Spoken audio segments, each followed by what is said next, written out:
本节目由思维师超光屏联合赞助播出，解锁上扬能量，推民自线上场。本节目由 SK2 神仙水精华特约赞助播出，根源抗老修护，肌肤愈见年轻。华为 Watch GT4 研制实力派，邀您一起开始推理吧。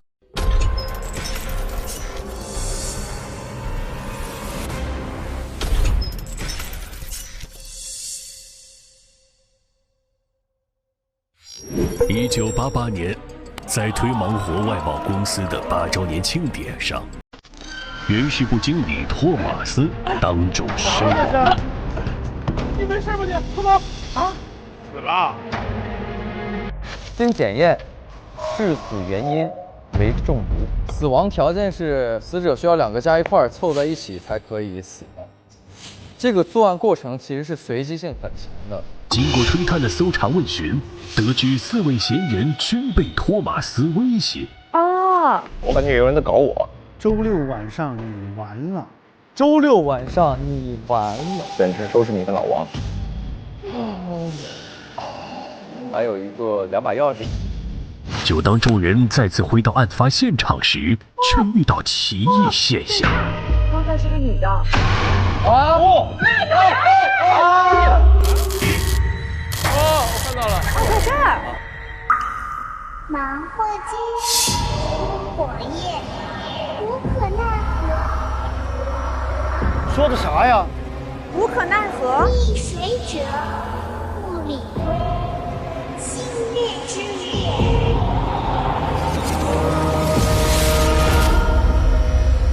什么之夜呀？星月之夜。哎，那还有一哇！那有俩。在哪？这个我就看到一个呀。在哪？在哪呀？哎，那！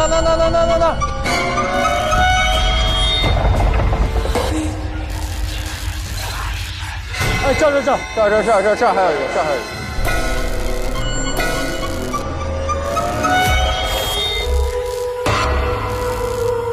他一会儿可能会过来啊。就在贴脸开大了，要一会儿。哎呦我的天哪！哎，谁摸我？谁摸我？啊？谁摸我？我不是你，谁呀？有人摸我脸。谁摸你？真的假的？真的啊！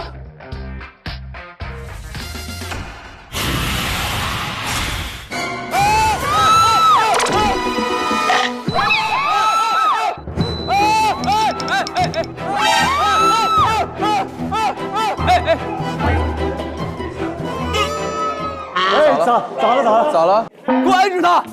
谁？这个，按住他！在哪？按住！别我！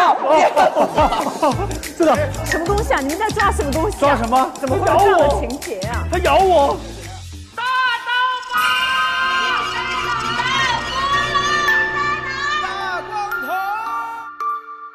大光头，啊，大波浪。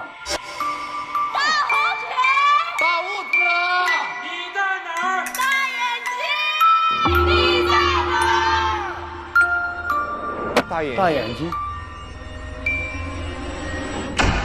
哦，开了。哎呦，一片狼藉。有意思。不是，我们谁听清楚刚刚讲啥了？大眼睛，小光头，还有那些什么芒火街那个煮火夜。黑灯的时候出来的那几个人是谁啊？我们一个一个来啊。首先呢，先打开我们王宝杰的小车。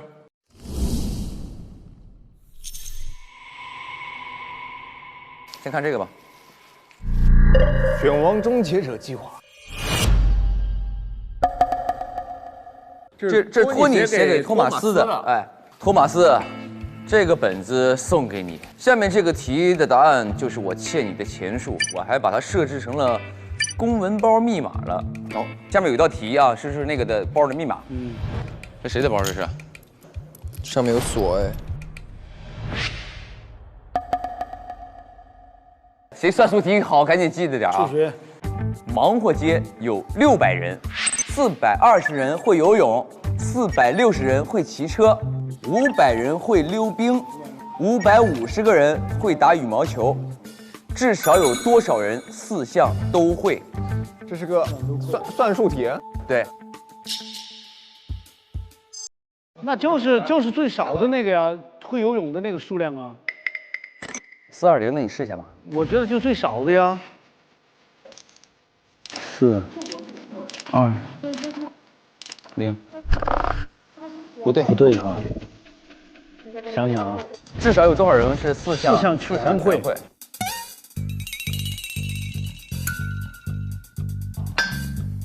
？600人，对不对？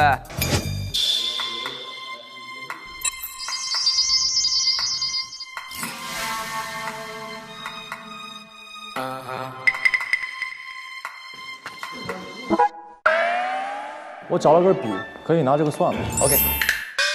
哈哈。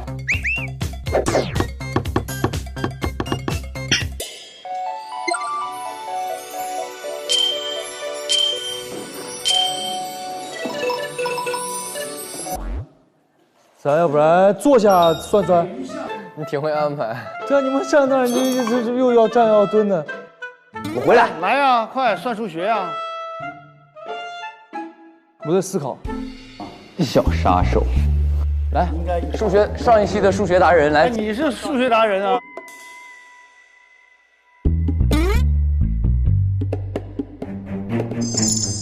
试一试我这数字对不对呗？什么数字？多少呀？你这数字多少？150、290、300、470、600减掉470、130、130，试试。130。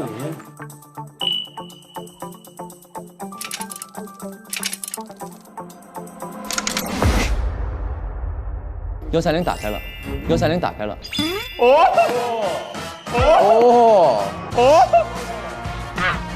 这是什么？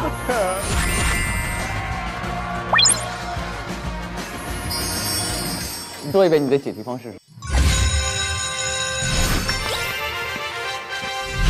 你看600是不是？600是总数吗？对。550个会，那就说明有50个不会。对，减去50个。减去100个不会滑冰的，减去140个不会骑车，这是。再减去180个不会游泳的。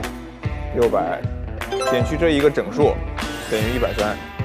对，这对了，对了啊！漂亮，来，就是把不会的都减去。是，就对了。漂亮，来。这几个拿过去，他不在给我们摆好椅子了吗？我们上那边去，走。公文包里是啥来着？我翻出来。公告。据了解，本公司的4444号船进入无可奈何之后，于1988年2月7日10点遭遇风暴，彻底失联，船体及全员下落不明。本司将尽快公布所有失踪者的名单。哎呦，忒忙活。44号船，你的船吗？是你的船吗？你不会是真假的啊？你不会是失踪之后穿越过来的 X 吧？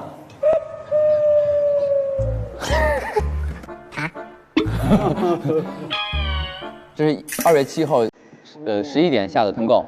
下面有个词叫做大波浪、大红裙、大刀疤、大痦子、大光头、大眼睛，这几个人怎么回事儿？1个星期都没来上班，难道在周日上了这艘船，所以失踪了？这几个人估计是上了这艘4号船。对。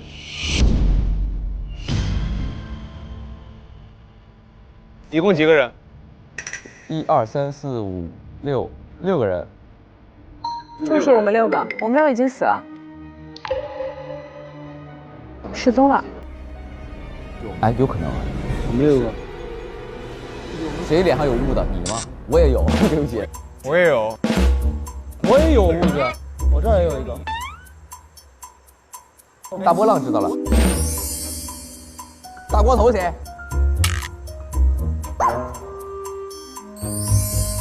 不是，不可能是我们几个。不可能啊！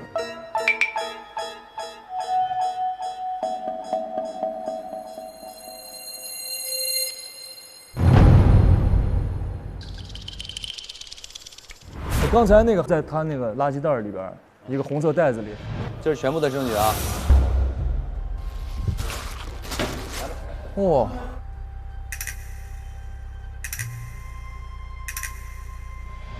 这个是那个什么专钉皮鞋和专钉自行车的，是你的哦，是搞我的是吧？其实我的运气特别不好，我感觉有人在搞我。有一天早上起来，我的鞋子跟我的自行车一起搞坏的。然后我发现我的那个也是有人要嫁祸，把这些真的东西贴在我那个上。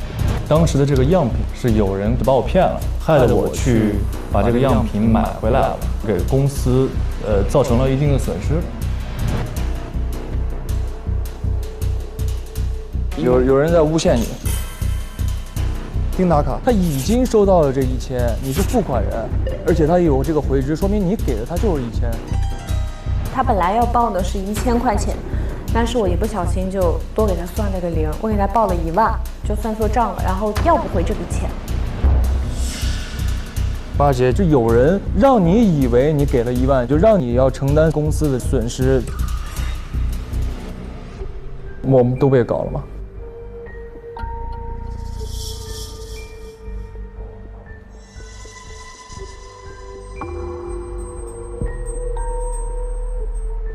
你这个垃圾是从哪拿的呢？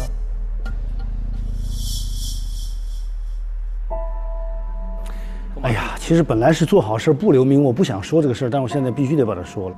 说吧。因为我觉得我必须要用我的手段来帮你们。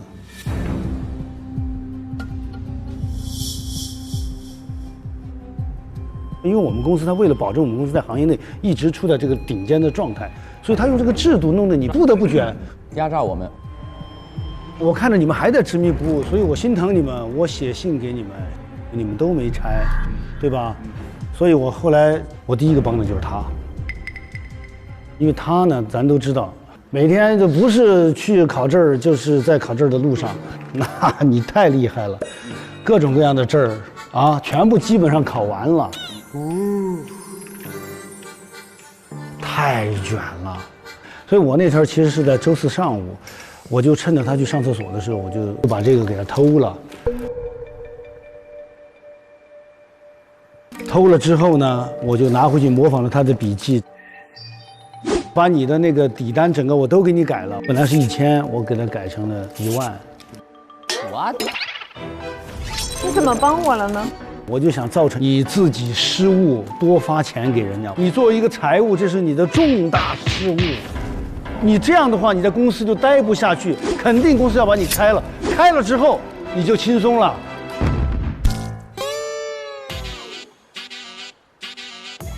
什么鬼逻辑啊！完了，小贺更是如此。他原来骑着自行车，他能跑10公里，他穿着鞋，他帮人客户去接孩子啊，这些跟人客户就拉近关系，太卷了。所以我把你自行车的车胎给你扎了，我还把他的那个鞋上面给他钉上钉子，就是不希望你再出去到处跑。你这理由，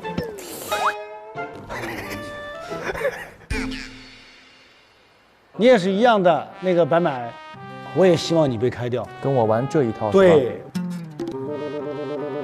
我也希望你被优化了，然后呢，踏踏实实的跟着我们一起在楼顶上躺在躺椅上看星星。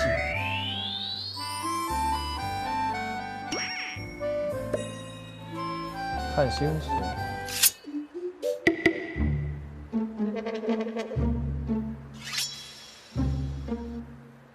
我确实是想做好事儿。你这个表面说为人家好，实际上在害人家，你知道吗？做的事情都不是啥好事儿。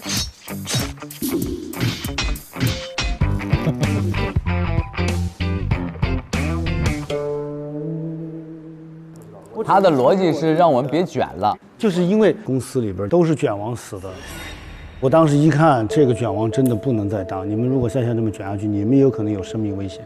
哦。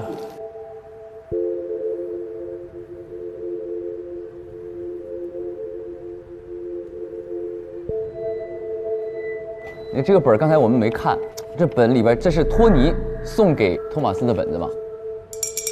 你见过这个本对不对？我见过啊。我这个是在托马斯办公室，然后你给他拿走了。因为公司里边周3、周4的时候啊，死人了，陆陆续续死人了啊。我就觉得这个人事部门，他那儿可能小报告是最多的。我心想能不能找点什么东西出来，所以我得借着打扫，我就到他办公室那儿去了。结果后来我发现他柜子全都锁了，全锁得结结实实的。结果我没想到他那个柜子，我从底下很顺当的就把他那个本儿给他拆下来，抽开了之后，就发现了这个玩意儿。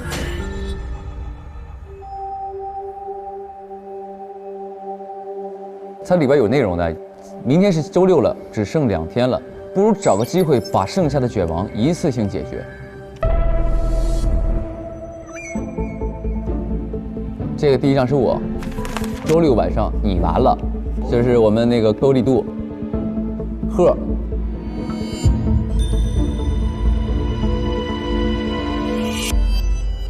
死亡笔记。等一下，看看这个，我就觉得这个好像应该还有个问题，就是明天是周6了，只剩2天了，不如找个机会把剩下的卷王一次性解决嘛。那就是周日之前他要把我们搞死。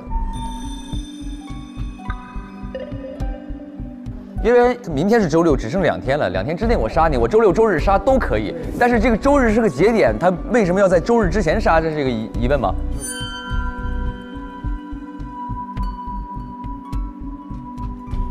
哎，还有一个点儿，其实一直没问，你去冰库干啥呢？看来只能明天上午9点趁冷库开门的时候，抓紧去把我的工牌找回来。我第2天就去了那个冷库，好巧不巧，老王去了，我就认为是老王写的这个纸是老王杀这3个人，另外一个人也进去了，那就是托马斯。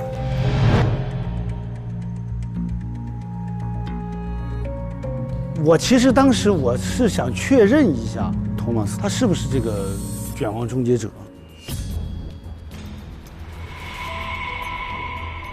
这个我就是看了这个，我就想应该在明天早上9点之前就能确定托马斯究竟是不是。我在里边等啊，然后我就看见托马斯来了之后就把这工牌捡走了。哎呦，我当时我一看这个情况，就肯定是他就是卷王终结者。所以我得赶紧阻止他。他想杀了他保我们。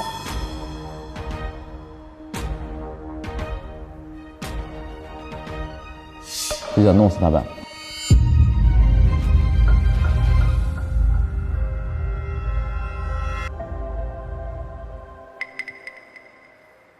所以呢，我觉得接下来我们可以到那个我们的办公区域去看看，可以啊，好不好？也分别看看你们桌上这些小杀手们还有没有什么证据。小杀手，走呗，走。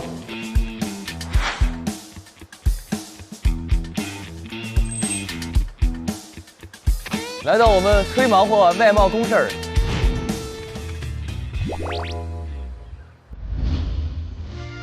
哦。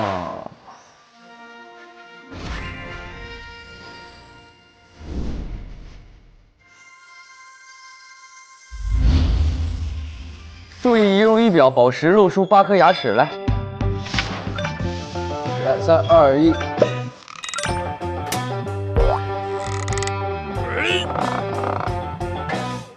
啥也没有啊！我们一起上2楼。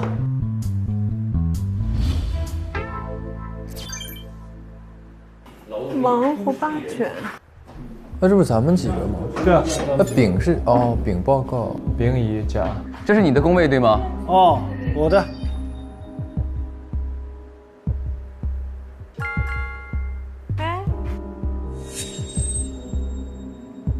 每个月最爱的那个。每个月工资，哎，你工资多少钱啊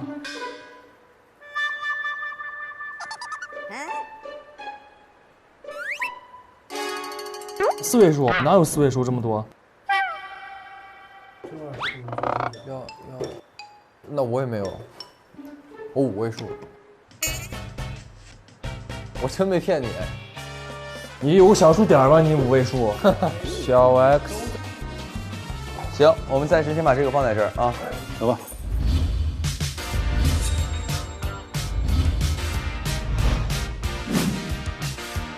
哎，那第一间办公室我要跟大家介绍一下，就是我的办公位了。好，我的采购部。哦，大家有什么想进来看看的吗？有。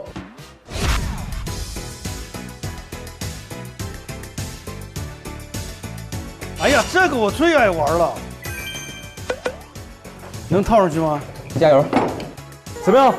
这些都是我平时出去给大家选的一些品。太幼稚了。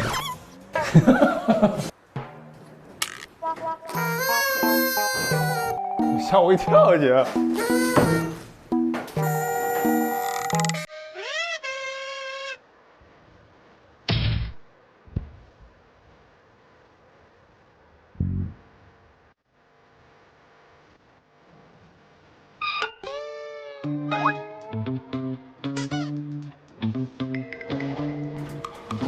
你这个东西里边很可疑哦，这里边有夹层啊。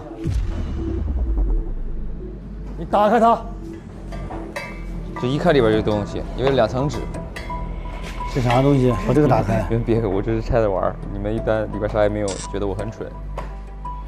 把它给我打开。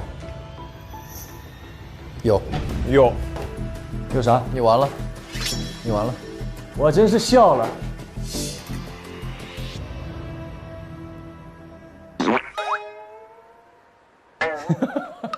我真是笑了。没事了，没事了，突然间就没事了，小 X。哦，没事了，没事了。一瞬间觉得，也没有什么可疑的。小 X， 你等着呢。我必须把你揪出来，今天。你不是凶手，我也让你变成凶手。没错，我就告诉你，我就是小 X， 而且我选了你，小 X。咱俩就主打一个同归于尽嘛。你们给我好好搜，一定要搜出点问题来。兄弟们，给我搜！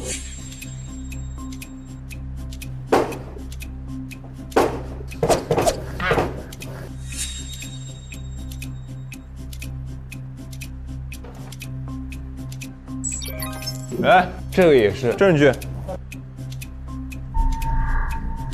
你完了，白买。来，证据。等你们回来，我一定要让你们过上最好的生活。等你们回来，我一定要让你们过上最好的生活。等你们回来，我一定要让你们过，这一样的。谁是你在等谁啊？跟你有关系吗？当然有关系了。什么关系？你要交代，万一你等的是那船上的那几个什么大波浪呢？上周周日，我的那个女孩跟我的表哥突然不见了。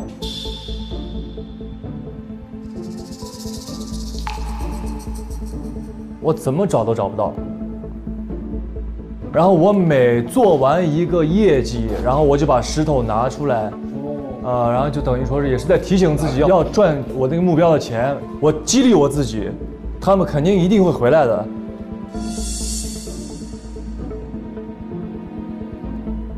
这个是什么时候的主条？推盲或修理工，细细检查了没有故障，这啥意思啊？因为我是采购部，我跟很多就是除了本地之外，外面的人都要有联系。这个传真机1周前还是好的，突然就不能用了，我就找公司的维修来修。然后公司的维修员说，这个传真机是没有任何问题的，但就是接收不到任何的有关于信息了。所以我也很好奇，这个机器到底是咋回事？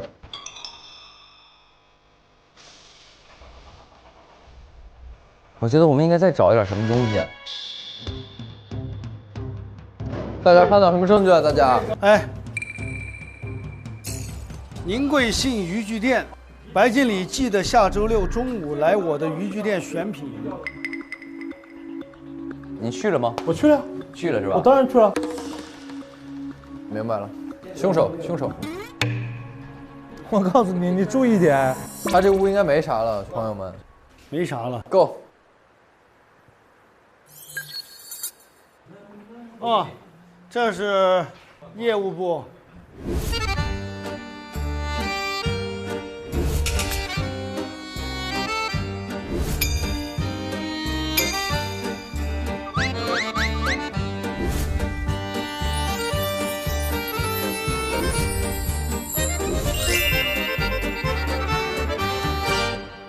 哎，就是这个，爱选才会赢表演演出服。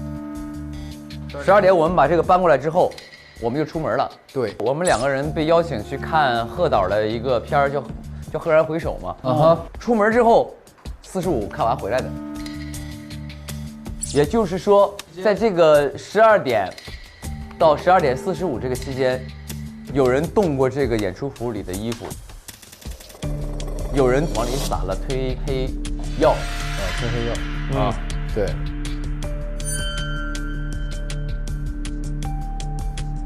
而且有一个点啊，就是我们2个出门的时候，白买和贺客服都还在办公室。我们45回来的时候，你们俩已经不在了。你们去哪了？小朋友，刚才在我那边有没有看到一个我去渔具店的单子？那，你呢？我去修眉毛了。你修眉毛了？对。为了年会晒一点，我去修了个眉毛。八字眉啊。对，八字眉修眉店。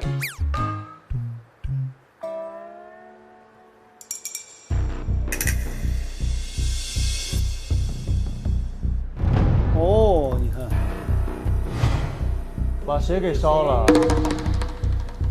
不是，这是我哭的。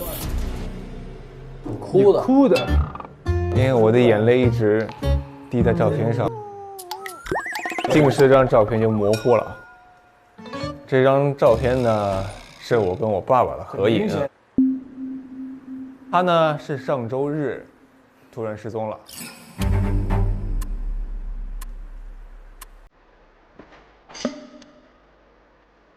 所以你的家人也失踪了，你的家人也失踪了，我的家人也失踪了。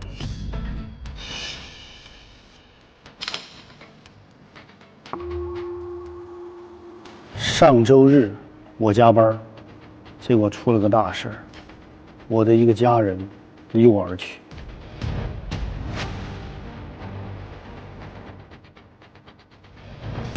4444号船于1988年2月7日遭遇风暴，全员下落不明。所以都上了周日的船。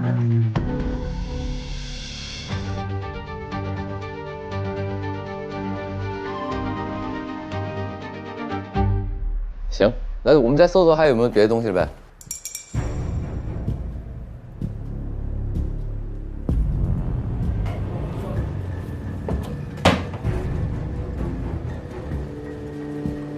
八音盒啊。这是宁保安的柜子。八音盒啊。哦。这2本书，五体、冷血高校、漫画家巴蒂、神秘玩家。滴答滴答滴答。哎，来，抱团。这个，哎，我刚才摇了八音盒。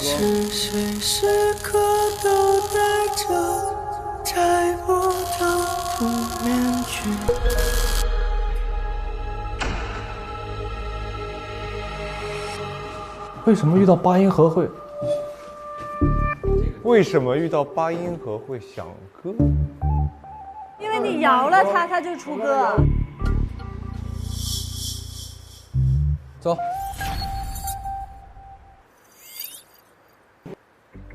哎，锁呀。财务部到了八姐的地方。八姐的规矩就是规矩。财务部和小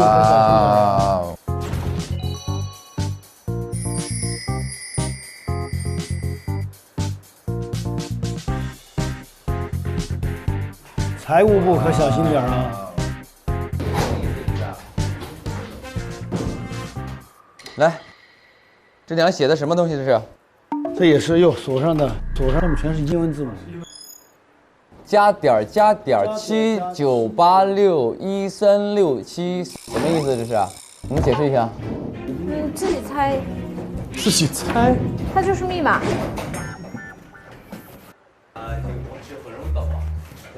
这个你说，我办公室里的密码不能随便说啊，里边全是钱。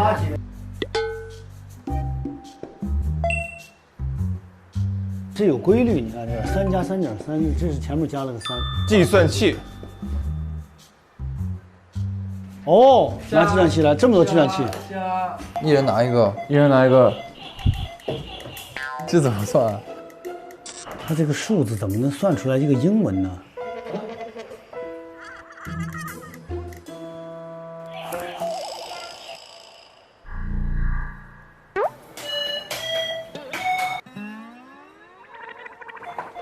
在按呢，我在看谁最聪明。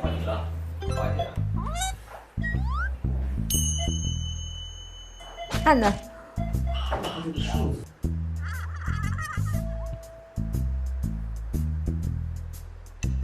按呐，我都告诉你，按呐。哎。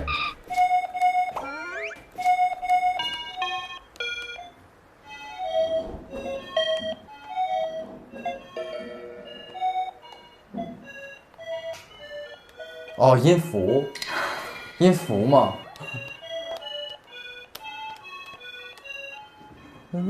爱丽丝。Alice。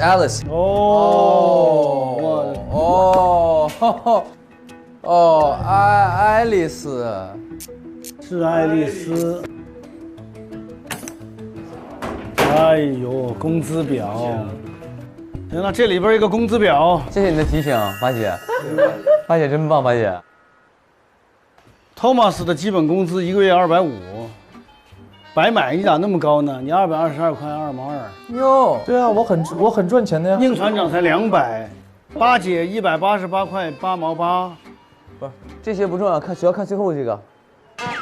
贺客服男，基本工资0元，津贴本来有10块钱也没了，给你9毛9。你这也太苛刻了吧？这张有什么意义呢？哎，你记不记得他那个每个月最期待的是什么呢？开工资嘛。哎，你工资多少钱啊？60块3毛3。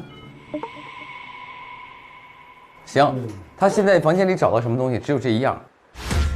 打开我的密码。走。还有什么证据？没有的话，下一个。我们在这还我是60块3毛3，6033。6033。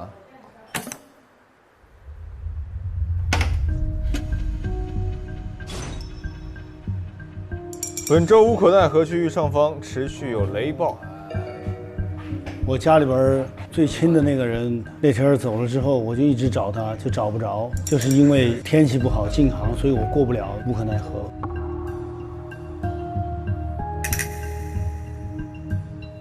这是什么东西？这盒打不开。你打不开，你拿回去干嘛？想隐藏什么？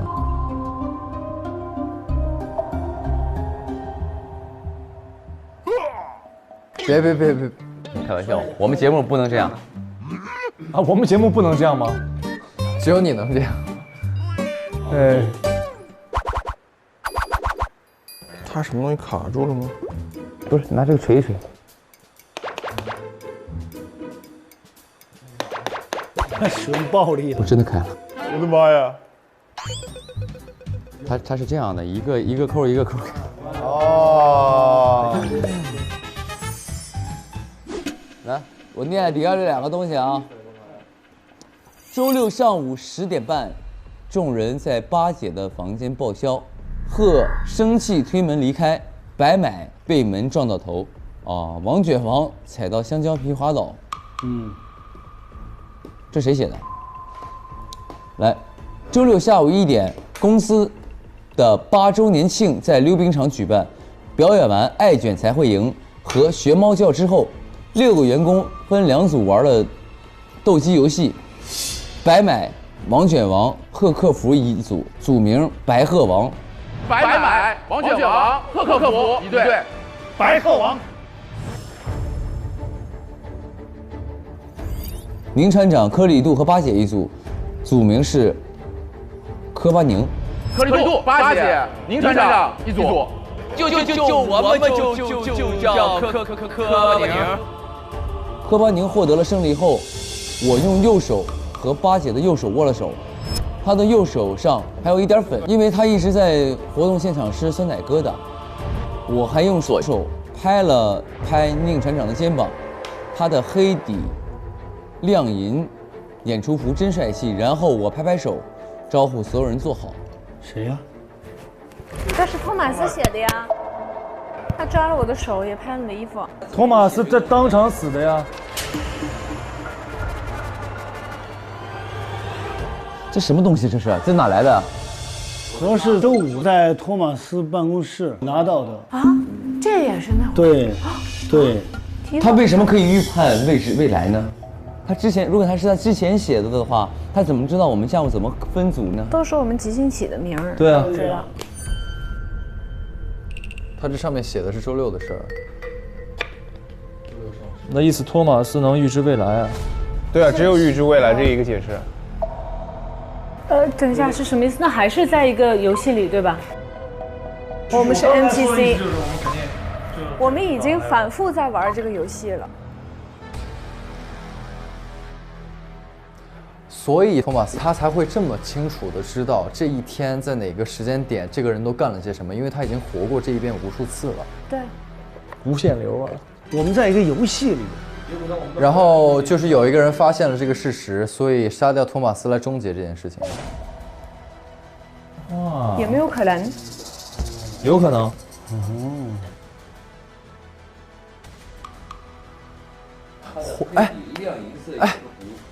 或者还有一个可能，就是凶手看到了这个字条，他就知道啊，托马斯明天会这么干，我就直接把这些事情哪些地方他拍了谁安排好，他就自然就死了。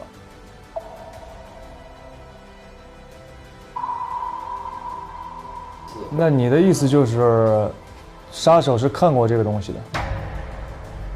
对，一定的。就是你不可能啊！当时就打不开，我就拿回来就锁这儿了。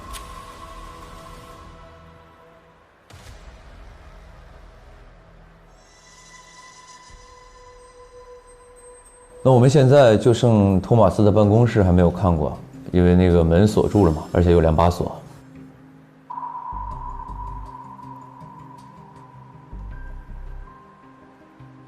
喂，公司有人吗？有啊，有。你们在哪儿啊？2楼。快下来，给你们看个新鲜的玩意儿。新鲜的玩意儿。嗨，哎，各位，我们刚刚从总部回来，托马斯去世的消息呢，托尼已经告诉总部了，总部还在处理。然后这个就是托马斯在推镇刚刚订购的全自动绷带机。他进这个东西的意义是什么呢？我想知道。绷带里面可能藏着他的秘密吧。行，来吧，来，站着哈。来，进来，来，没事。准备好了，你们就说开始转。不是这样，你先把脸要放那边，又一会儿他捆一块去了啊。这样，我们总部呢还有点事情，我们先回。OK， 再见各位，拜。来吧，八姐。好，转。哇！快保护一下发型。没事，我先给你挡着点，我给你后边给你挡着点。这么紧啊！我不给你这边挡。对，这样你缠下去。这木乃伊。不行啊，这很难呼吸哎。不，呼吸还是能呼吸的。哎，来了，快去！03214091，03214091。真的吗？在这不是什么191啊，19041230。能退下来吗？可以。走吧。19041230。对。你去开一个，花姐。好啊。托马斯吹毛或最比的 king。哎，等一下。这动作。是不是这个意思？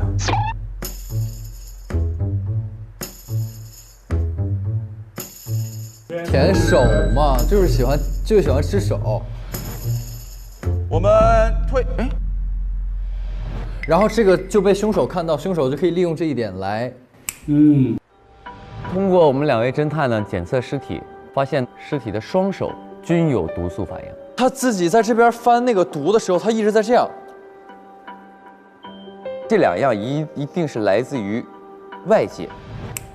杀他，搞他 ，yes。哪个是1904啊？这是第一个1904，这是1230。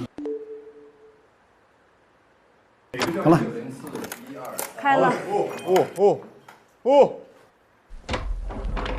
噔噔噔噔噔。哎，哇，哇哦！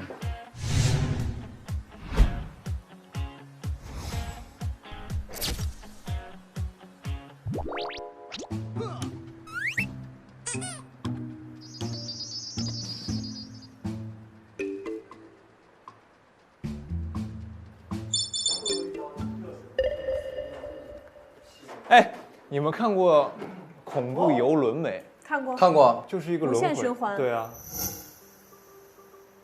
源代码、恐怖游轮、土拨鼠之日，这3个都是无限流的电影。讲无限流的是吧？哦，源代码就是改变那个火车上无限的循环。恐怖游轮哦，它都是无限循环。对，它有可能真的就是我们现在是存在于游戏当中。那谁是轮回的主角呢？托马斯吗？托马斯啊，不是，杀人的那个人才会是轮回的主角。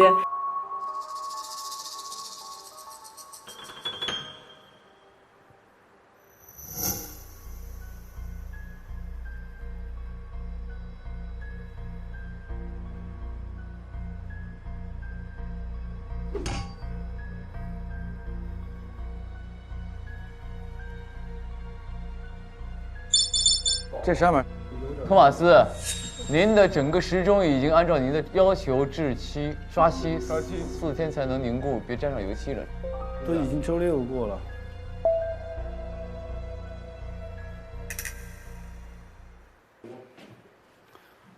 哦，这是什么意思啊？哦，但上面是有字儿的。这个啊，这个柜子是我们家常用的机关小设计。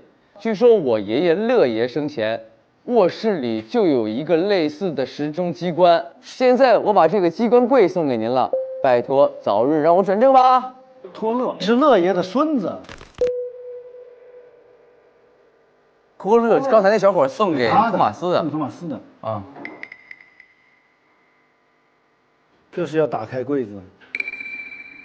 A 等于0 ，C 等于6 ，B 等于9 ，D 等于什么？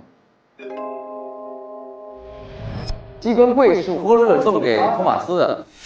这不是表吗？那个时钟指向了3，不是吗？不会那个针就是60吧？不会那个针就是60吧？这是时钟嘛？这是时钟0点嘛？这是6点嘛？对吧？这是9点嘛？9点嘛？是吧？9点嘛？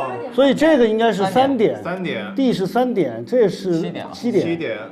09637。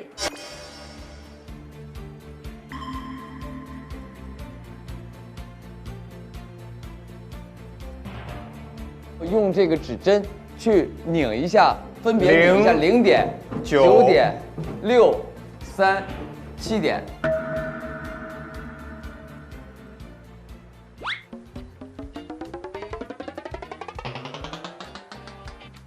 这玩意儿哪够得着啊？你说我们节目找了3个1米9的来，啥也不是，啥也不是，啥都够不到。啊，下次得找2米5的来。来。第一个是0点，然后9点、 6点、 6点、 3点、然后7点、 7点。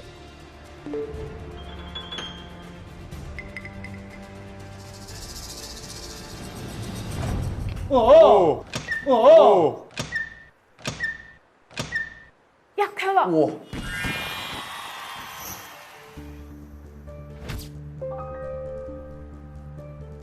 来，我念一下，朋友们啊，有执念之人将带来循环，解决执念之人就可以解决循环。关键是这个符号。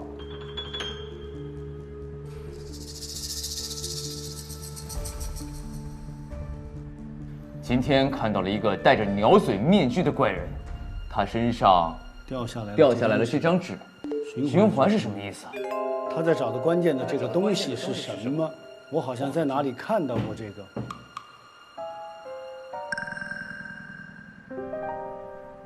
这里面应该有3个人。啊，你说，你看他身上掉下这张纸，说明这张纸是这个第一个戴着鸟嘴面具的人掉的，第2个写红字的主观人，我觉得应该是托马斯。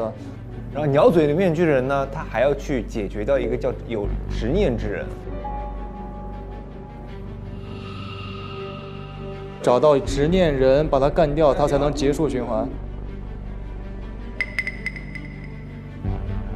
看看下一个地。我想起来了，半年前我听尹凤成说，在他最爱去的地方看到过类似的神奇符号，我在那里果然找到了。当我看到就是刚才那个符号的时候，如同打开了一个开关一样，所有记忆全部涌入。我突然意识到，我所有的经历都在循环，这已经是我第4次循环。是他的记忆每次都不清零吗？等于说那个知道自己循环，托马斯啊？啊，对。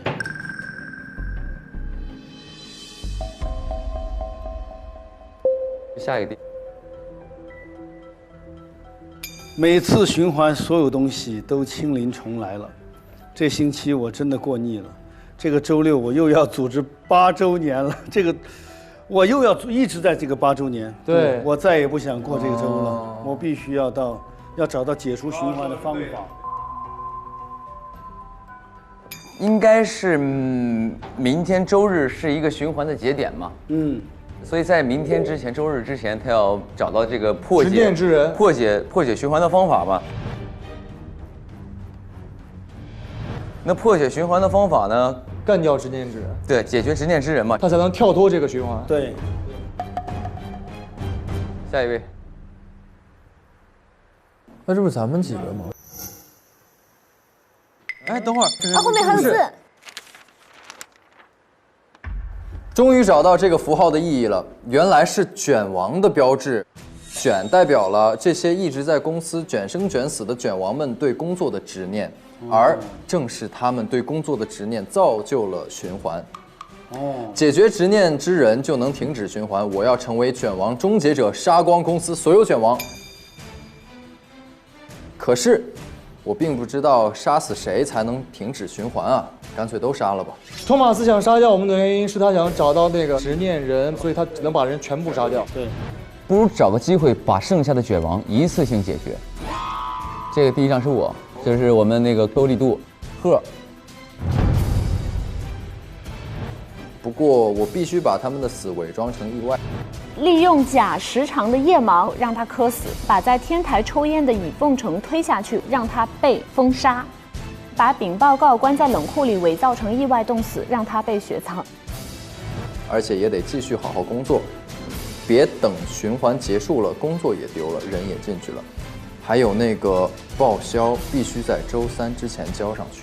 哎，报销就在他那儿那个报销那个单子上面，不是我要成为卷王，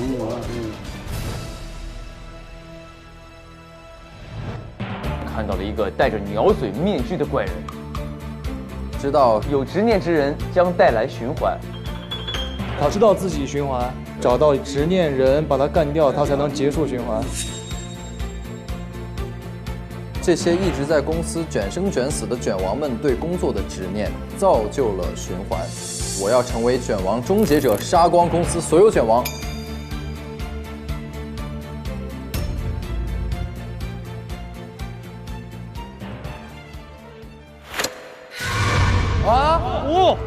又来了吧？还有，我每次有事我就先把包拿上。你包里有什么东西？哎，你们都不怕了？进来，上里边。现在来谁我们就抓谁了啊！你干嘛，宁哥？你不是说来谁抓谁吗？别吓我们。哎呀，谁呀？什么东西？哎呦我天哪，太吓人了！谁？没事，没事，没事，没事。那有个人，门那有个人，他戴了鸟嘴面具。这杀谁？弹珠。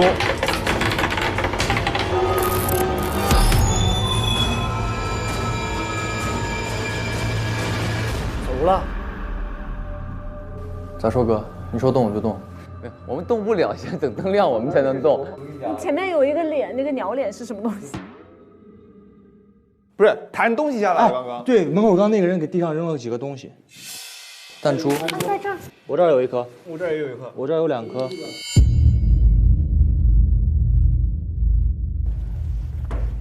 你谁呀？哎呀，小心我反手一斧子啊！这个人。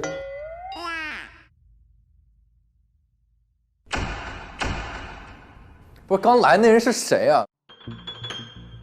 哦，刚才那个人戴着鸟嘴面具。鸟嘴人呗。那有可能他就是真正的那个凶手，也不是真正的凶手，他就是可能想留在这里的那个人。他也是现在循环里的一个人嘛。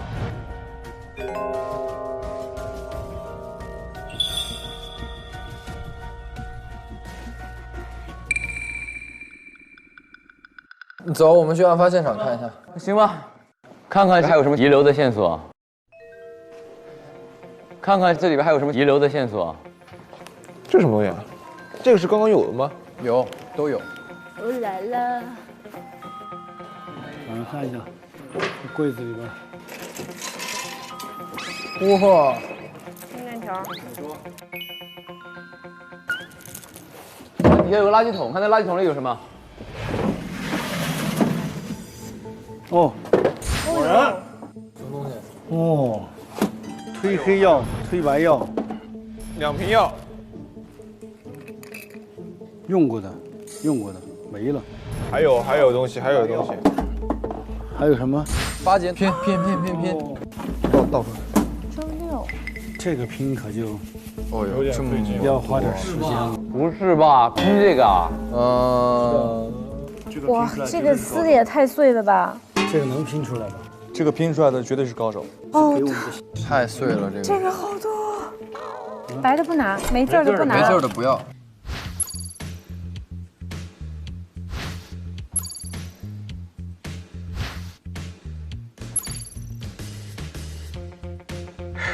哎，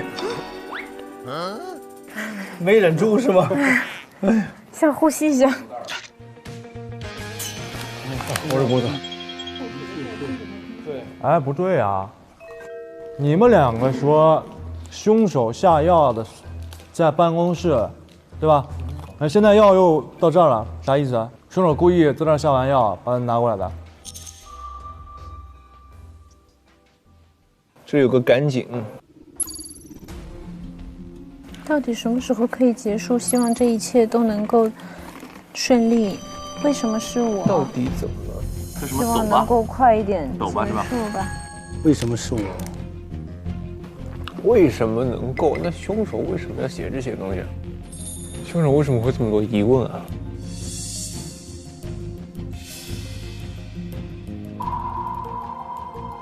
行，那么接下来呢，我们就集中的讨论一下吧。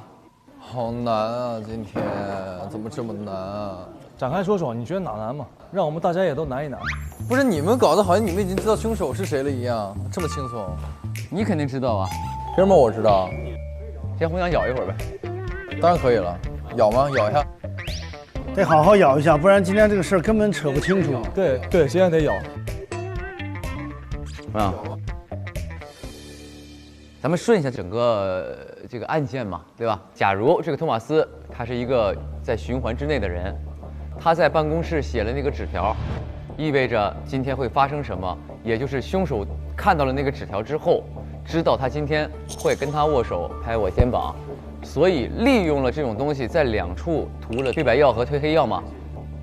然后呢，接下来这个盘的就是把这个东西缩小，就是在12:05到12:45，在40分钟之内，谁把这个药粉撒到了我的衣服上。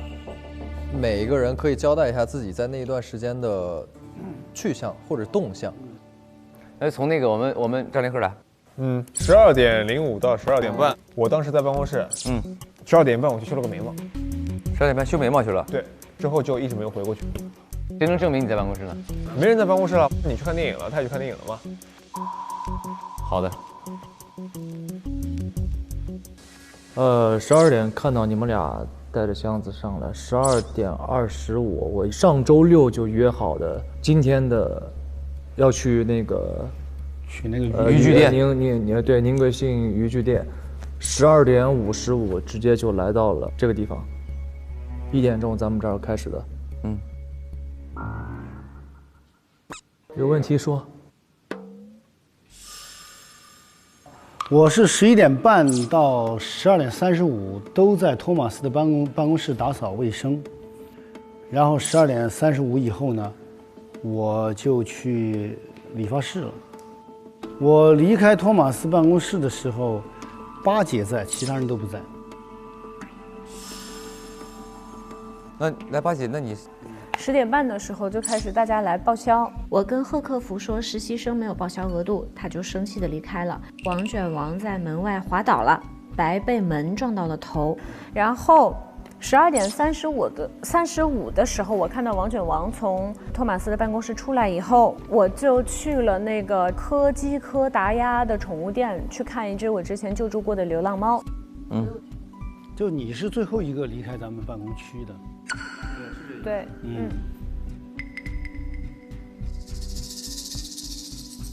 就按你们现在每个人说的这个时间来看，这个老白12:25是咱们所有人里面啊第一个走的，对，12:25去渔具店，他有一个渔具证明，没错。然后他走的时候，咱谁都看不见。那咋的？你们走的时候还能看见我在里边吗？他俩就能碰上呀，就是我们是中间有人能碰上的。 单纯的说明一下这个点啊，你走的时候没人看见你走了啊，是啊，然后到了第二个办公室，贺，第二个走了，12点半他就走了，然后到了八和王，你看他12:35出来的时候，两个人眼对眼对上了，对，都看见了，看见他走，然后他看见他在这儿。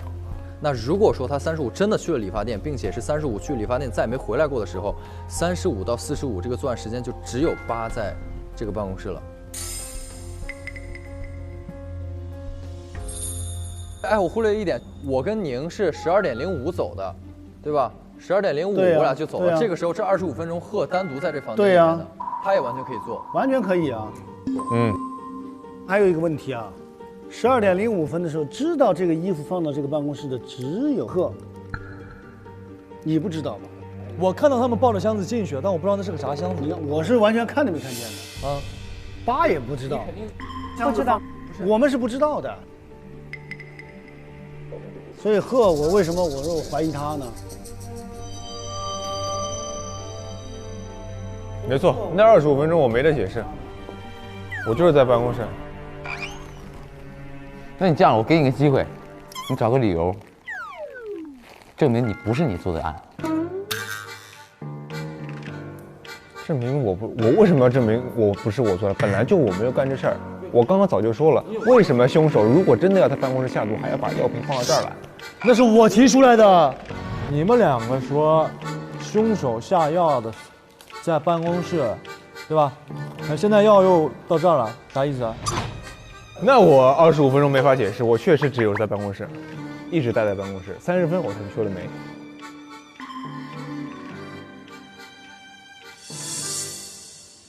首先，咱们把一个逻辑理清楚啊。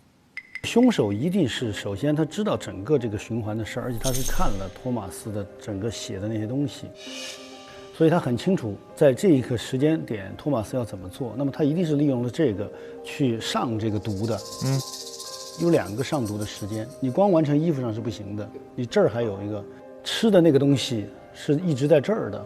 那么他几点来的这儿也是很关键的。 等于你的意思是在我们没有来之前，凶手就来了一趟这儿。酸奶，因为酸奶里边这个毒，它必须是提前要下的。对，是没问题。所以它这个瓶子出现在这儿，我觉得不奇怪。它一定是先在衣服上下了一个毒，以后拿着这个瓶子到这儿下完毒，再把瓶子统一扔在这儿的，然后再出去跟我们一起进的这个地方。对，从整个时间，它应该是这样。对，应该是这样。嗯，我现在想了另外一个点啊，就跟时间这些都没关系，是谁最有可能发现他能预知未来的这个事儿？我就现在就要说这个，是吧？就那个他预知的那个东西，不是在你那儿吗？我只是拿到了这个盒子，但我没打开呀，我打不开呀。这个盒子里边究竟是什么秘密，我不知道。拿回来之后我一直打不开，打不开之后我就没办法，当时着急忙慌就把它锁在那儿了。他盒是从托马斯办公室拿出来的吗？对，就是这个凶手进入了那个办公室，发现了这所有的秘密，利用循环这个秘密来杀人嘛。你的意思是，凶手必须得看过小盒的东西，也得看过他柜子里的东西？当然，首先我要看到他柜子里的东西，我才能产生杀他的动机；再次，我要看到小盒里的东西，我才知道怎么杀他。你明白这个逻辑吗？托马斯，他办公室他们都去过。你想他是进过的吗？他也进过的吗？他俩捡过那张抽屉里这张纸吗？周六晚上你完了。好客服他没有资格进办公室，但可以偷偷溜进去啊，就是都是可以进去的嘛。我没去过。刚才有一张纸，顶上写的是啥呢？他是这么写的：于是我用我的右手握了八姐的右手，她的右手上还有一点粉，因为她一直在活动现场吃酸奶疙瘩。他知道他的手上有粉，所以说是真凶，他知道我吃过那个酸奶疙瘩，就是想让他做成意外。对，意外。周六上午10点半，众人在八姐的房间报销。对，贺生气推门离开，白买被门撞到头，王卷王踩到香蕉皮滑倒。对，这不就是今天上午的事？这今天上午的事儿，我们都知道。我认为哈，3个都是意外事件。刚刚说了轮回嘛，那就如果凶手就是轮回知道发生什么事儿的，那他一定会知道下面这个时间点意外会发生，我们会摔。对，那这3个意外事件代表着什么？不在他控制之内。对，你说的没错，就唯一是他是没有这个预测的。嗯，可能他看过这个东西之后，提前就避免了这个事儿的发生。你的矛头直接指向了他。嗯。我刚才就在想这个点。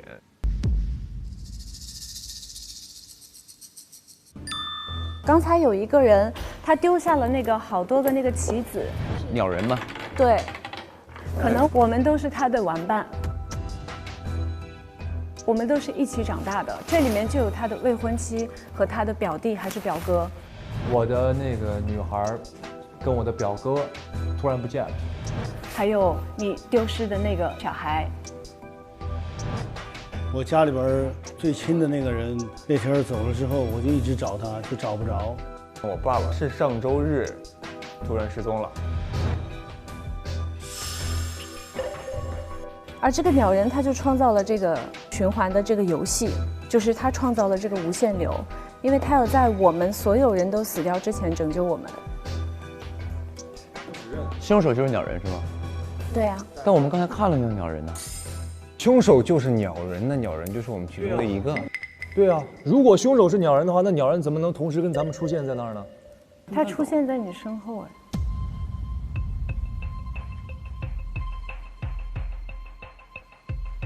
啊，你觉得我是鸟人呐？那所以你现在怀疑的对象就是我。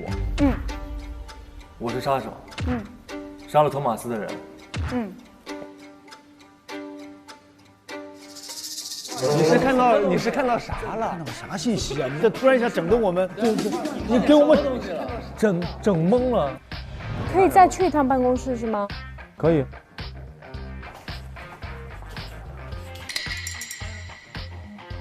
他办公室就有一个一定要细节决定成败的一个鸟的符号，我们每一个人办公室都没有这样的一个画幅，包括它其实有很多关于小鸟的一些小玩具挂在那里，到处都是鸟啊。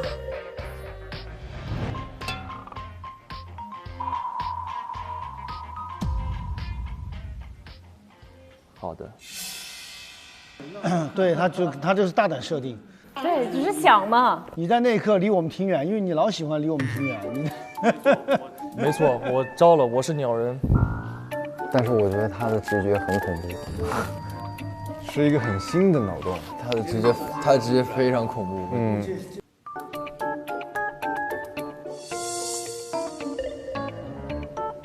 我只是把我现在我能想到的东西说出来而已，我也没有办法把它全部还原，说哎你在这个时候怎么着了。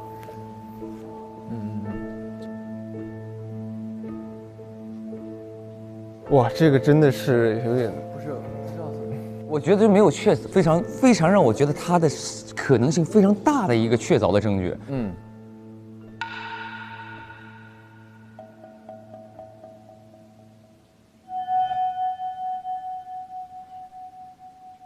阿珂来给咱来分析分析。现在我呀，没什么思绪。你在说话之前，你瞅他一眼是啥意思？我瞅谁了？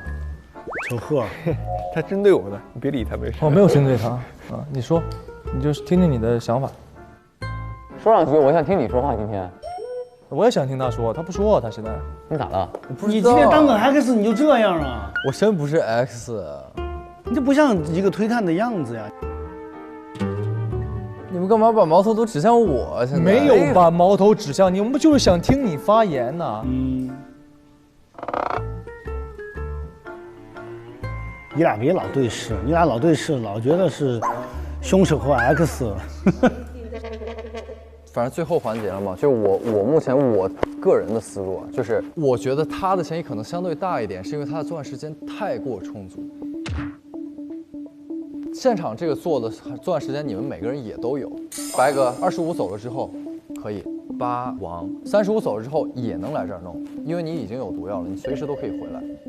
所以其实八和王的作案时间都只有10分钟，但是他自己有25分钟。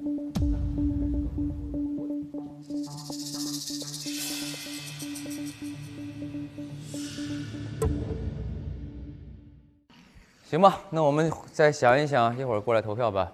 啊！哎呀，难着了，今天难着了。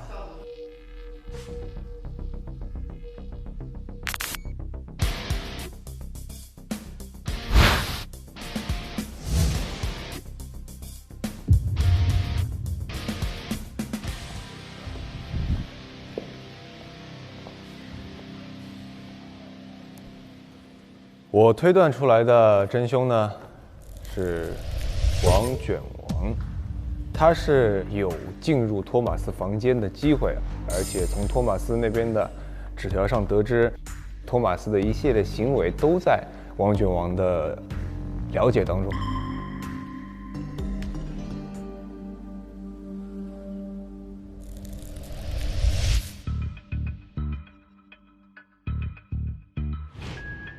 我投的真凶人选是白买，因为我觉得说他为了循环想要救下所珍惜之人，有可能他是这个游戏的制造者，他制造出这个游戏，然后无数次进入到案发时间阻止事件发生，所以我投给了白买。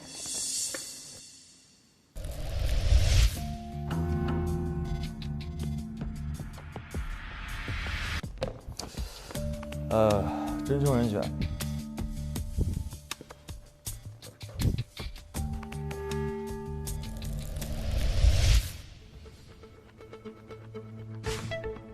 我一直在2个人之间徘徊，一个是我从一开始就怀疑的赫克夫，还有一个呢是白买。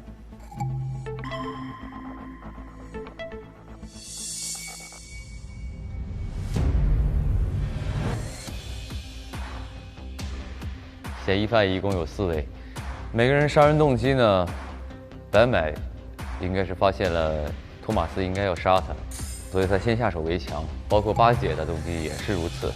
王卷王呢，也是看到了这个整个他所有的作案流程，包括他之前杀的3个人，所以他也是为了保护大家，保护自己。赫克夫呢，是因为王卷王对他有恩，所以他的杀人动机就是要保护王卷王和他自己嘛，所以他们4个都是有充足的一个杀人动机的。最后我把凶手锁定为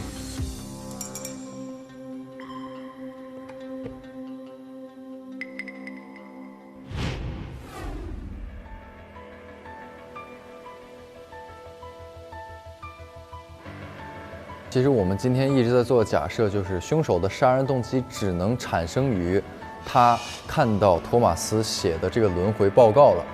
我们在托马斯的办公室找到这个轮回报告，是他在这个机关柜子里面找到的。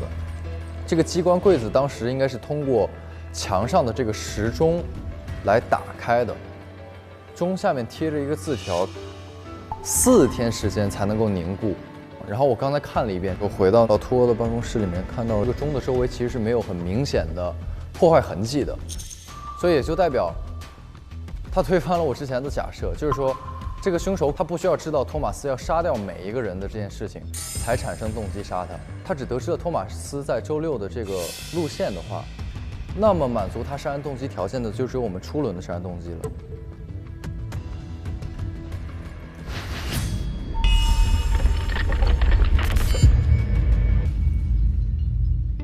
我今天莫名其妙有点紧张了，我也是，不知道为啥。今天我感觉凶手赢面太大了，今天有点难。今天的案件比较难。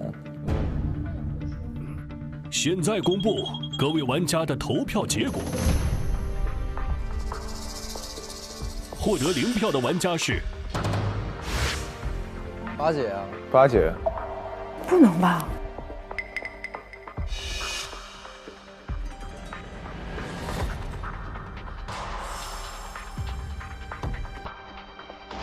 八姐，哦，居然有人投我呀！哦，那就是坏人投的。你不会是吧？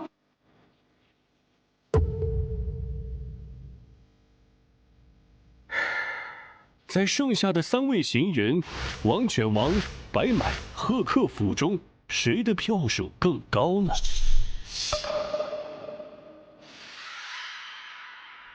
哇，我真的好紧张啊！3位玩家的票数分别是3票、2票和1票。3、2、1，哦！哎，那肯定赢不了。这个赢不了了，基本没戏了，估计。说吧。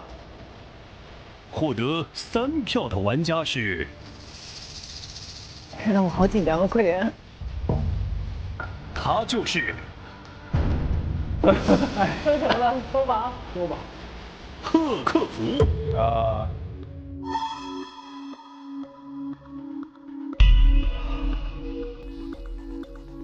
没了。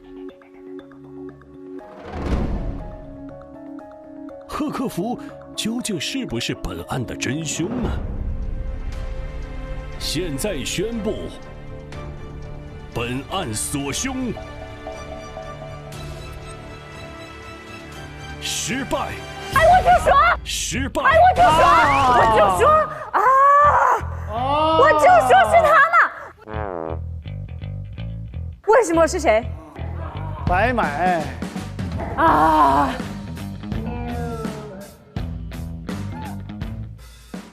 现在公布本案真凶。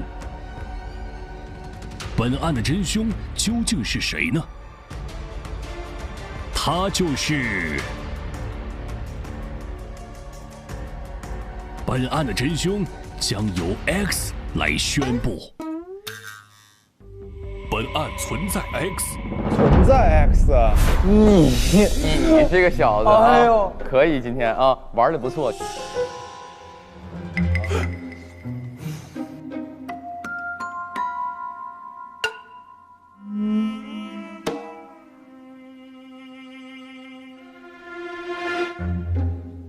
X 就是宁船长。那个，不好意思啊，这一次又是我是 X， 这个非常感谢啊，再次感谢这些哥几个对我的信任，我已经连当3期了。可能大家认为我连续3期的这个概率可能不是特别高，所以呢就不会猜我是 X 了。所以这次我可以稍微隐藏一下。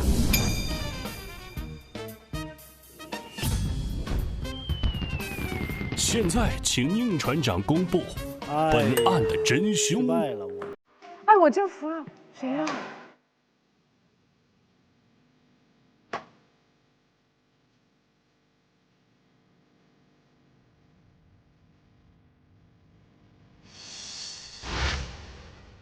是谁？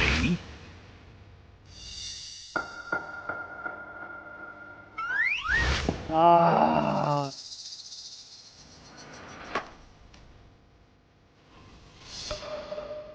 本案真凶是白买。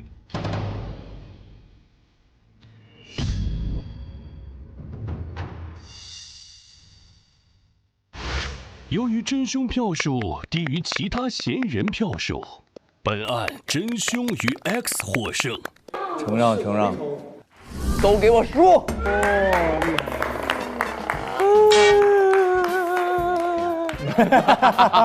所以你的感觉太对了，但是为什么没有投他？是我没投。这谁投的他？你投的他是吧？我投的他。对。为什么要投你的老王哥？因为他给送了个 BB 机，把义父给投出去，你把义父给投出去了。完了，上2期我爱慕的人我投了他2次，我的义父投了1次。你俩塑料感情吧？我俩互投的。他投你的吧？我就是觉得这个设定有点怪怪的。现在将公布本案的关键性证据。关键性证据就是溜冰场垃圾桶内被撕碎的蓝色便签纸。还有东西。拼。为什么是我？拼凑完整后，会发现一张便签纸上写着10点半，为什么是我？这张便签纸是托马斯写的。如果在托马斯办公室的蓝色便签上用铅笔描，可以发现同款字迹的内容。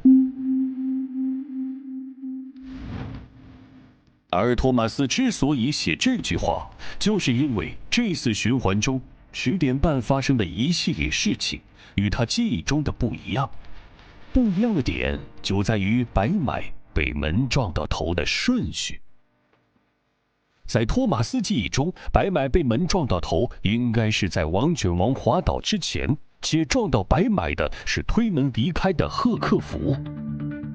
但出乎托马斯意外的是，这次白买被门撞到头是在王卷王滑倒之后，且撞到白买的是开门的托马斯自己。所以托马斯写下了这个便签纸：10点半，为什么是我？我跟赫克福说实习生没有报销额度，他就生气的离开了。王卷王在门外滑倒了，白被门撞到了头。对，这不就是今天上午的事？是今天上午的事儿，我们都知道。调了一下个，调了一下顺序。绕了个弯儿啊，在这儿。难怪呢，接我话接这么快。从顺序的改变就可以发现，白买其实提前知道了自己会被门撞到头，所以避开了赫克福推门。因此可以得出，白买之前去过托马斯的办公室，打开了机关盒子，看到了盒子中黄色便签纸的内容。他利用了上面的信息，将推黑药、推白药下在了酸奶疙瘩和宁船长的演出服上，杀死了托马斯。想了解更多案件真相，敬请关注本周6上线的《开推吧 X》。开始推理吧第2季第3案，推证1988，年会卷不停，案件已调查完毕。所以呢，其实本案呢还有很多未解之谜，你们还记得吗？太多了。那些什么六个失踪的人，对，不断出现在我们耳边的那个孩子的声音说的那些事儿。门那儿有个人，还有就是我们看到那个戴面具的鸟人嘛，鸟嘴人是谁？我们还不知道。房间里所有的电话都打不通。1周前还是好的，突然就不能用了。在托马斯的那个房间里发现了那张纸，画了一个那个符号嘛？台风一样的。也有可能这个神秘的符号代表着别的什么东西呢？我觉得啊，托马斯不是死了吗？你们觉得明天我们会跳出这个循环吗？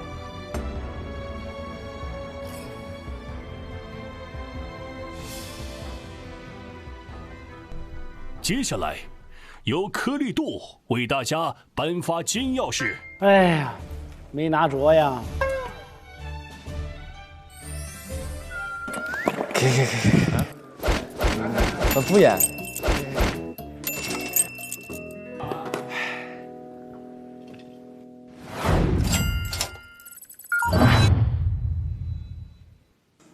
说实话，我觉得我们现在啊，很多人都不开心，都不快乐。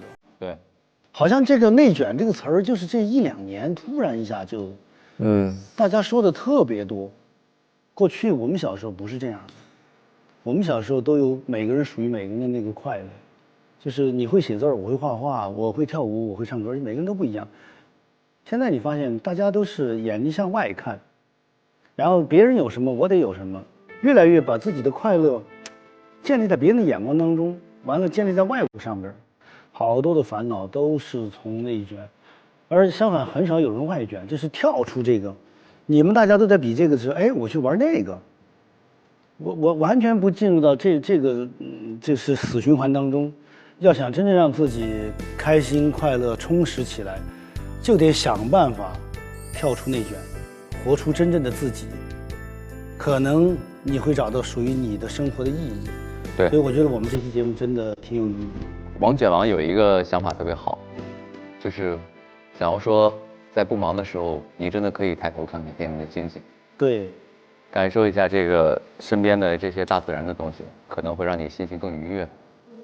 大自然对人是很有治愈的，对，非常治愈。所以呢，不要太过于内卷吧，尽量做到吧，我们年轻人。合理摸鱼推理王开始推理吧。走吧，咱们到公司楼顶上享受一下，看看星星。哦，相当美。走，夜空中最亮的星是吧？对了。哎，来，王哥。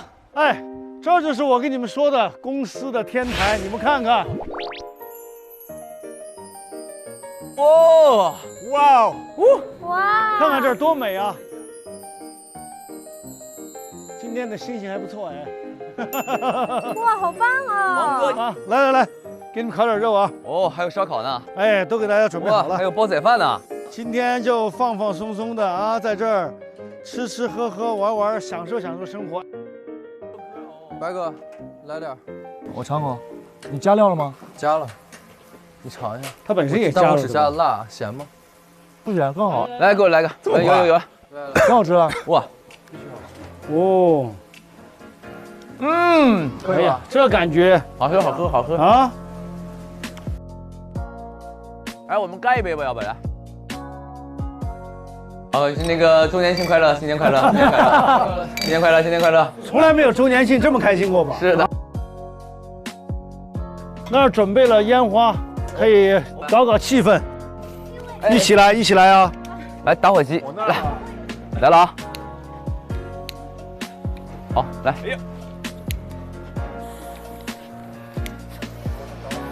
来，点，我好害怕。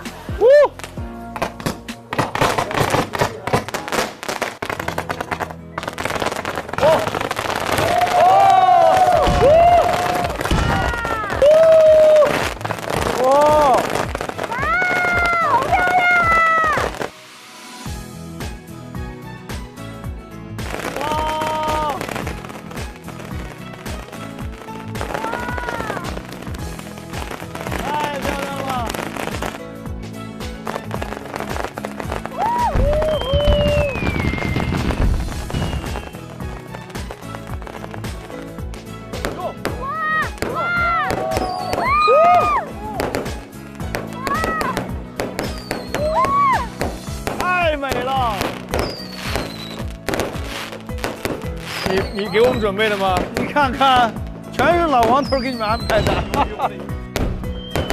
还有。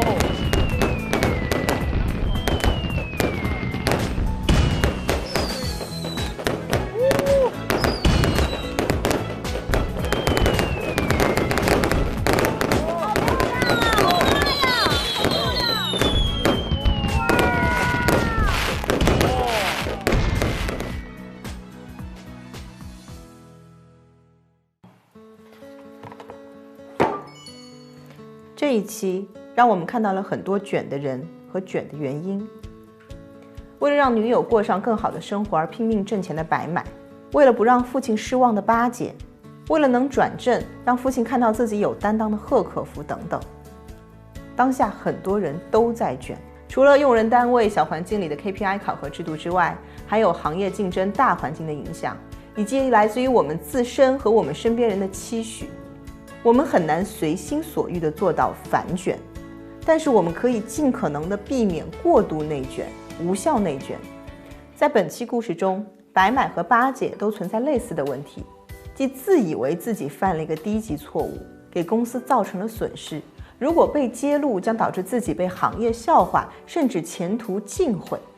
于是他们想对知情人杀人灭口。其实人非圣贤，孰能无过？如果犯了错，我们应该正确面对和解决，而不是用一连串更严重的错误来掩盖，甚至触犯法律的底线。比如，用人单位在什么时候才能以劳动者有过错为由单方解除劳动合同呢？一般来说，用人单位只有在劳动者存在严重违反公司规章制度、严重违反劳动纪律、严重违反职业道德等较为严重的情况下，才能适用劳动合同法第39条单方解除劳动合同。而如果没有达到一定的严重程度，更多的可能是面临考评降级、赔偿单位经济损失。而且根据相关规定，经济损失的赔偿可从工资扣除，但每月扣除比例不得超过当月工资的20%，还不能低于最低工资标准。所以对于劳动者的正常生活来说，并不会造成巨大的冲击。但是如果一旦采用拆东墙补西墙，甚至杀人灭口的方式来弥补自己的过错，就会造成更大的责任。那个时候就不是丢人、丢工作、丢前途那么简单的事儿了。据了解，本公司的4444号船进入无可奈何之后，遭遇风暴，彻底失联，船体及全员下落不明。千万不要打开，打开它就像打开了潘多拉的魔盒。哎呦！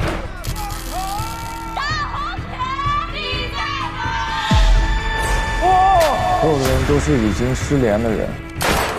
中弹了。我小时候确实遇到过小男孩。完了，这咱都是一家人啊！为什么我们几个互不相认的相亲相爱一家人还能碰到今天这儿？我们一定是来自不同时空的。在执念者开启仪式后，都会进入正题。哦，成功了！快！有个人把我们都召集进来。执念之人就是凶手。眼睁睁看着这艘船消失在了这个迷雾当中，他就消失了7天，但是在我们这里他消失了8年。是那个男人在这个船上动了手脚，就是我一定要找到这个人。是被人推下河去的，我要找凶手。你去到哪儿了？所以您的这个执念是没有消失的。执念者将再也无法离开。这个执念之人也可以选择留在这里，和大家一起死。本节目由思维师超光屏联合赞助播出，解锁上扬能量，推民自线上场。本节目由 SK2 神仙水精华特约赞助播出，根源抗老修护，肌肤愈见年轻。华为 Watch GT4 研制实力派，邀您一起开始推理吧。看节目即推荐居民积分卡，解锁个人年代直拍。1. 打开腾讯视频移动端 APP。2. 搜索开始推理吧第2季，播放节目视频。3. 横屏视频状态下，点击右侧卡牌入口。4. 竖屏状态下，进入播放页，下面即卡牌 tab。让我们一起开始抽卡吧！恭喜以下5位获得推荐荣誉居民称号。推荐荣誉居民2创大赛火热进行中，欢迎推荐居民上微博投稿，将有机会登上节目片尾。上微博搜索开始推理吧话题页，带话题开始推理吧2观后感，开始推理吧，分享出你的节目观后感，将有机会登上节目片尾，获得推荐荣誉居民盖章认证。每周六中午12点，会员专享开推吧 X， 一起来看 X 与真凶的幕后真相。每周日中午12点，会员专享推阵万事屋，推宝为大家播报鹤里摸雨的推阵日常。每周一中午12点，会员专享开始动脑吧，高校学长游戏对决超精彩。